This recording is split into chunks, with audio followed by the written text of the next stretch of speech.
And for more on the situation here at home, particularly in Wisconsin, radio host and author of this book right here, Red Highways, a liberal's journey into the heartland, Rose Aguilar is talking to us from San Francisco. Rose, good to see you there. So there was a poll that was recently taken, Building a Stronger Wisconsin contracted with the shop consulting company, which apparently came up with the fact that by a 2-to-1 margin, voters across the state of Wisconsin are either strongly opposed to Walker's proposal or they think it's gone too far. Of course, this is prompting many people to ask, okay, so unions, just in general, unions, are they good or bad for America? Unions are great for America. If we didn't have unions in this country, people would be making very low wages. They would have no collective bargaining rights. They probably wouldn't have health insurance. I mean, the reason why we have a fairly strong middle class, who knows how long that will last, is because of unions. I mean, in the 70s, my father is a retired sheet metal worker. And in the 70s, if you were a union member, you were able to send your children to college. You were able to own a home. You can't do that anymore because wages have been flat in this country over the past couple of decades. I just had Tom Hartman, host of The Big Picture, on here, and I asked him what would happen if unions disappeared. He said it would be the end of democracy. Would you agree with that? I think it would be horrible for workers and for people who deserve to make a living wage and have respect in the workplace. I mean, look what we're seeing overseas.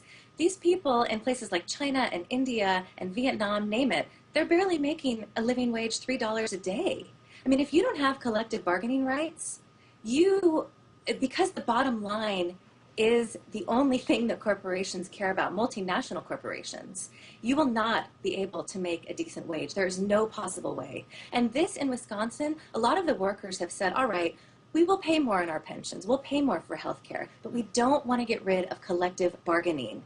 They already gave that, and the governor will not come to the table to talk to these workers about that.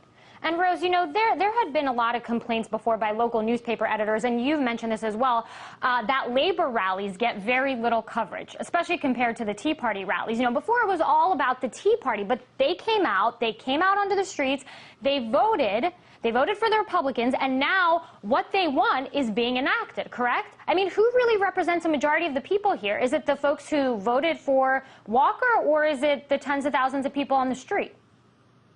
Well, I just recently started writing a bi-weekly column for alternate.org about all of the protests that take place across this country that don't get the attention they deserve. And let's remember what happened in the lead up to the invasion of Iraq, when you had millions of people in this country and around the world take to the streets. And in the U.S., it didn't get enough attention. In fact, the corporate media would take the numbers and drastically reduce them. So what we've been seeing over the past 2 years is the corporate-sponsored Tea Party. This should be mentioned every time we talk about the Tea Party, is that it is being funded by the billionaire Koch brothers.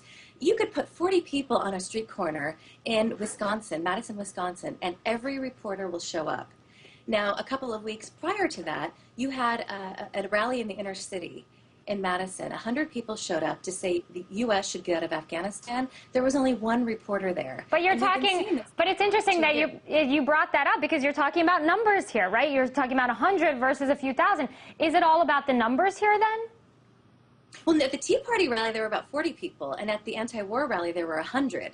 The Tea Party rally got a ton of coverage, and the anti-war rally got no coverage. And this is according to a labor reporter that I recently interviewed in Wisconsin. Now, when you're talking about the corporate media, clearly numbers matter. They could no longer ignore the rallies in Wisconsin because you're seeing tens of thousands of people show up. Schools had to shut down for 3 days because teachers called in sick. I just was looking online on Saturday.